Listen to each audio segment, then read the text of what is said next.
Ladies and gentlemen, boys and girls, children of all ages, welcome to the Robert Sports Show. I'm your host, Robert. All right, NASCAR Craftsman Truck Series, CleanHarbors 250 from Richmond. We are back. We got to run through second weekend in November now, so we got a good few months here of NASCAR every weekend. Either the Truck Series, Xfinity, and Cup, or a combination of all three. 187.5 miles at Richmond, 250 laps around the Thunder and Richmond Raceway. 3 stages, 70, 70, and 110. NASCAR has been racing here with the Truck Series since beginning 1995. They ran from 1995 to 2005, took a hiatus, came back in 2020. 16th race ever at Richmond for the trucks. The last 4, 2 of them been won by Toyota. The last 4 winners of Richmond have made it to the Championship 4 for the Truck Series every year. So that's kind of an interesting fact that Richmond kicks you off in order to get you to the Championship 4, and only 1 year was Richmond in the playoffs for the Truck Series. So it's kind of a neat thing that actually has happened. The fact that Richmond and Phoenix are similar kind of makes you a good run at Richmond, maybe gets you a better run at Phoenix. So if you look at just Richmond, the last 2 races, so we're talking about 22 and 23, average running position, Corey Heim, 4.08, Ty Majeski, 5.24, Ben Rhodes, 5.38, Matt Crafton, 7.53, Grant Enfinger, 9.7, Christian Eckes, 11.75, Tanner Gray, 11.83, Nick Sanchez, 11.89, Jake Garcia, 12.68, and Taylor Gray, 13.25.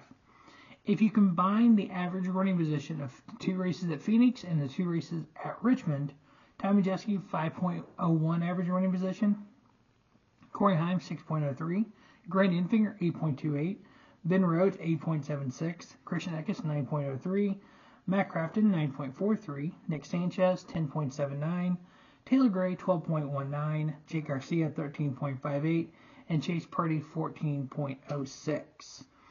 Now, if you look at just the average finish position, so you could run up front all day, have an issue, so your average running position is going to be way different than your average finishing position. So the average finishing position for the last 2 races at Richmond, 2.5 for Ty Majeski, a second and a third, Corey Heim, 5.5, Grant Enfinger, 6.5, Matt Crafton, 7.0, Nick Sanchez, 8.0, Christian Eckes, 9.5, Jake Garcia, 12.0, Tyler Ankrum, 13.0, Ben Rhodes, 15.0, and Taylor Gray, 16.0. So this is the final race of the regular season for the Craftsman Truck Series. Then we have the round of 10, which is 3 races, the round of 8, which is 3 races, and then the championship finale. So 7 playoff races, this race, so 8 races left. Now, we cannot have any NASCAR Cup Series regular drivers in the Truck Series for the rest of the season. From the regular season finale through the championship, they cannot run in the Truck Series. So we will see only Truck Series drivers from here on out. So with 1 race left in the regular season, Christian Eckes 2 wins. He's got to play. Obviously, he's in the playoffs. He's got a 50-point lead for the regular season title, so more than likely he gets that. Corey Heim's got 5 wins. Ty Majeski a win. Nick Sanchez 2 wins. Rajah Caruth a win. Tyler Ankrum is currently 6th in points. He is plus 83 to the cut line, so he's already in the playoffs because the max points you can get is 60. Grant Enfinger is plus 77, already in the playoffs. Max points is 60. And then we come to 8th in points, Taylor Gray. He's plus 48, so he does have some wiggle room. He may be able to clinch before we get to stage 3 with stage points, stage 1 and 2. We'll see how many points he can get. If he loses points, that can make a difference. Ben Rhodes plus 22. Our defending champion is definitely not locked in. Tanner Gray is 10th, plus 5. An interesting note about Tanner Gray this year, Tanner has finished in the top 20 every single race in the Truck Series with no top 5s. So he's finished between 6th and 20th on every race this year, which was kind of an interesting nugget. When I looked at it, I'm like, that's weird. Yeah. He's had a couple 20th place finishes. He's had as high as 7th at Kansas. So he's just been consistent there between 7th and 20th all year. Currently sitting 10th in points. Dana Dye minus 5. Stuart Friesen minus 16. Definitely, they're point-wise, but they need to win to get in, but they know points are available for him. Matt Crafton minus 43. A lot of people have to have a lot of trouble for him to be able to point his way in. Win in the year in is a good thing for him. Chase Purdy minus 44. Those are the only drivers that have a point possibility to make it. Dean Thompson, Lane Riggs, Jake Garcia, Bailey Curry, Ty Dillon, Brett Holmes, Matt Mills, Timothy Hill, Mason Massey, Wallace Allen, Spencer Boyd. They have to win no matter what. One of those drivers wins, they're in the playoffs. They're the only ones that are playoff eligible. Now, if we have that win in your in guy, say a Chase Purdy or a Matt Craftsman or Lane Riggs or one of those drivers wins it, then we have 2 more spots we got to make up on points. That makes the cut line between Taylor Gray and Ben Rhodes instead of Ben Rhodes and Tanner Gray. And Taylor Gray's got a 26-point lead over Ben Rhodes. So not only are we going to be looking at the cut line there between Taylor Gray, Ben Rhodes, Tanner Gray, Daniel Dye, Stuart Friesen, if we have that surprise winner, that driver from below them win, then the cut line moves up to between Taylor Gray, Ben Rhodes, and then it's kind of like you're just kind of looking back and forth on who's in, who's out. Can Taylor Gray have a good run? What if Taylor Gray gets taken out early in stage 1, Ben Rhodes goes out and he can get in with points?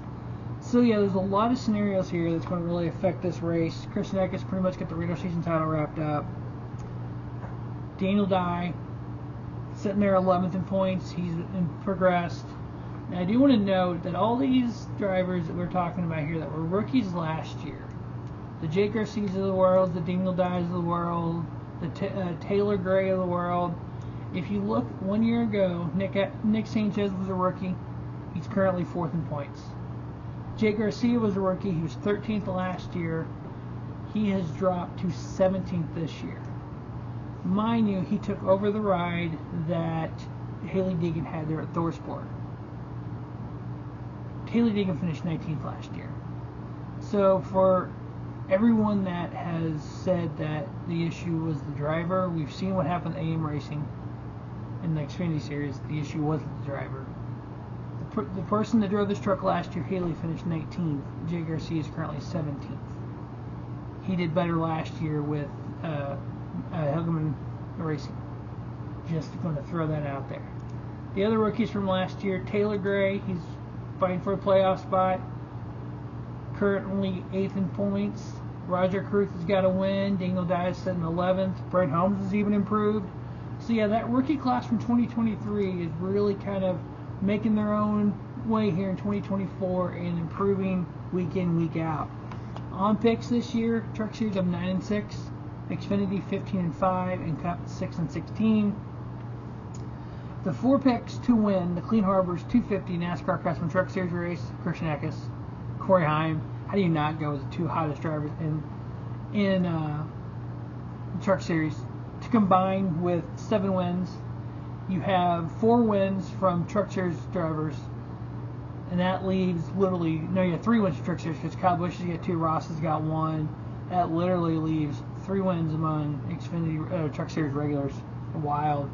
And we got Kane Honeycutt in that Nice Motorsports number 45. They're fighting for a playoff spot too, or owner points playoff spot. So that should be fun to watch. I know that's one talented driver there. Hopefully Kane Honeycutt, I heard a little bit of an interview with him earlier. They are looking at sponsorship for next year, so hopefully they can get something full-time together. So the owner points is going to look a little different than the driver points. So in the owner points right now, the 10 for the owner championship, and that's where the owners get paid, is the 19, Eckes, Bill McAnally, Johnny Gray, the 11, Corey Heim, Mike Kirby, the 98 from Majeski, Max Siegel, which is the number 2 for Nick Sanchez. Then we have the number 7, which is Spire, because they've had different drivers in that truck. And then we have the 71, which is Rajah Caruth, and then Bill McDowell in the 18 with his Tyler Ankrum. The 9 is currently 8th in points, and that's Grant Enfinger. And then 8th in points, and 9th in points is that 45 from Nice Motorsports, and Kane Honeycutt's going to be driving it this week and I think the rest of the year. Then the 17th for David Gilliland is currently 10th in the owner points. So the 99 can make the driver points, but not make the owner points. The 91 for Bill McAnally, I think they're too far back. They're currently 12th in points. So, yeah, you're going to have a different look to the owner side of the playoffs than the driver side, but we'll definitely see how that changes. Drivers like Caden Honeycutt and see if they can kind of spark something for next year. But yeah, the 4 picks, Eckes, Heim, Majeski, and Finger. It's going to be a great race. Can't wait to preview the Cup race for tomorrow. Enjoy the NASCAR Craftsman Truck Series race tonight from Richmond. As always, thanks for watching Rubber Sports Show. And then just have a great day. Have a spiffy day. Rubber Sports Show, your YouTube leader, sports channel content.